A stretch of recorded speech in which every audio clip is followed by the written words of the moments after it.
Ceramics have been firing the economy in Stoke for centuries. Here at Portmeirion, the historic designs that help put the potteries on the map are still exported to more than 60 countries. But soaring industrial energy bills mean keeping production in the city comes at a price. What is the electricity bill for Portmeirion? You've got an idea of what you spend every year? Well, it's in the millions, let's put it that. But the key thing is it's several multiples of what it used to be, and it's many multiples of what it would be if we manufactured in pretty much any other country in the rest of the world. So that feels wrong. It doesn't feel right. It's been going on for 2.5 years.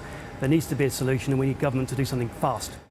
Industrial electricity prices have soared since the pandemic, climbing above 25 pence a kilowatt hour. But unlike domestic bills, they've not really come down since the spike that began with the Ukraine war. And that's left us with the highest prices in Europe and the G7. They're 46% above the International Energy Agency average. That's largely Western economies. They're higher than Italy, Germany, France, and more than 4 times the price of costs in the US. So what's in those bills? Well, the largest single element, almost 40%, is wholesale gas cost. Not much we can do about that. Another 25% is the operating costs and the use of the grid. Another 20% of VAT. But it's this last bit, the 16% of policy costs, largely levies intended to incentivise the building of renewables that businesses want cut.